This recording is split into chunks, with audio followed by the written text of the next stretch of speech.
السلام علیکم ناظرین، آپ دیکھ رہے ہیں اشرفی ہم یوٹیوب چینل اور میں ہوں شہباز اشرفی۔ ہاں تو دوستو، آج ہم بات کرنے والے ہیں کہ کون سے وہ مریض ہیں جن پر حاضری نہیں چلے گی، مطلب کہ جن پہ شیطانی شے ہے، ان کو پریشانی بھی ہے، سب چیز ہے، مگر ان کی حاضری پھر بھی نہیں چاہیے۔ کون سے ایسے مریض ہیں جن کی حاضری نہیں چلتی، جن کے پر شیطان ہوتے بھی ہیں؟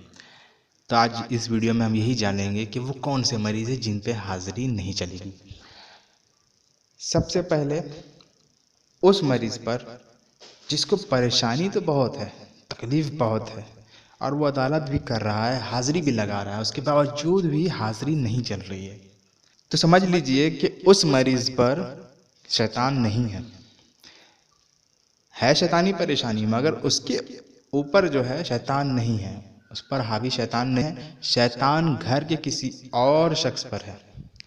مان لیا کہ بیٹے کو تکلیف ہے، پریشانی ساری اس کو ہے، لیکن شیطان جو ہے دوسرے بیٹے پر ہے، یا بیٹی پر ہے، یا ماں پر ہے، یا باپ پر، کسی پہ بھی ہے، اور وہاں سے وہ جادو کر کے بیٹے کو جو ہے پریشان کر رہا ہے۔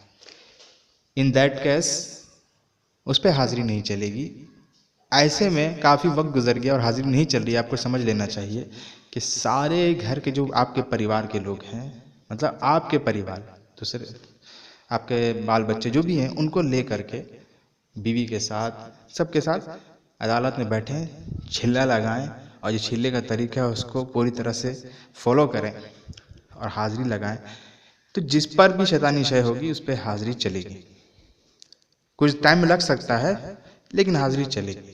اگر شیطانی شے ہے تو 100% حاضری چلے گی۔ تو پہلے یہ مریض ہوگا کہ جن پر شیطان ہوتے نہیں ہیں مگر انہیں پریشان انہی کرتے ہیں، ویسے کیس میں کسی اور پہ حاضری چلتی ہے۔ اب دوسرے جو مریض ہیں وہ کیسے ہوتے ہیں؟ بہت زیادہ سیریس کنڈیشن میں، مطلب چل پھر نہیں سکتے ہیں، یا پاہیج ہے بہت زیادہ، ان پہ شیطانی شے ہے، شیطان نے بیمار کر رکھا ہے بہت زیادہ، تو اس کیس میں بھی اس پہ حاضری چل نہیں سکتی، کیونکہ اس کا جسم ساتھ ہی نہیں دے گا، تو اس پہ حاضری کہاں سے چلے گی؟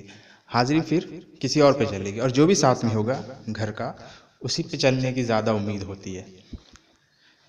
تو یہ ایک دوسرے ہو گئے مریض کی جن پہ حاضری نہیں چلے گی۔ اب تیسرے پاگل مریض، جو جنونی ہے، جن کا دماغ صحیح نہیں ہے، سنتولن میں نہیں ہے، ہوش حواس میں نہیں رہتے ہیں وہ، ان کی حاضری جو ہے کسی گھر کے کسی اور شخص پہ چلتی ہے۔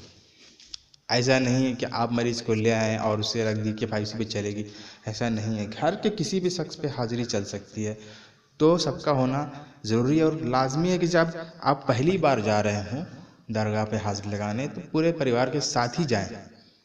کوشش کریں کہ جو آپ کے پریوار ہیں، بیٹا بیٹی ہے، آپ کی بیوی ہے، بہو ہے، سب کو لے کے جائیے، پوتا پوتی جو بھی ہے سب ہے گھر کے، اپنے گھر کے سب کو لے کے جائیے، حاضری لگائیں، چھیلا لگائیں، اور دیکھیں کس پہ حاضری چلتی ہے، کیونکہ حاضری چلنا بہت ضروری ہے۔ حاضری کھلتی ہے تو ہی آگے کا راستہ کلیئر ہوتے جاتا ہے۔ تو یہ کچھ مریض ایسے ہیں جن کی حاضری نہیں چلتی ہے، بہت مشکل ہوتا ہے ان کی حاضری چلنا۔ تو آج کی ویڈیو اگر آپ کو اچھی لگی ہو تو لائک ضرور کریں، اور چینل کو سبسکرائب کر لیجئے۔ انشاءاللہ ملیں گے پھر ایک نئی ویڈیو میں۔ خدا حافظ۔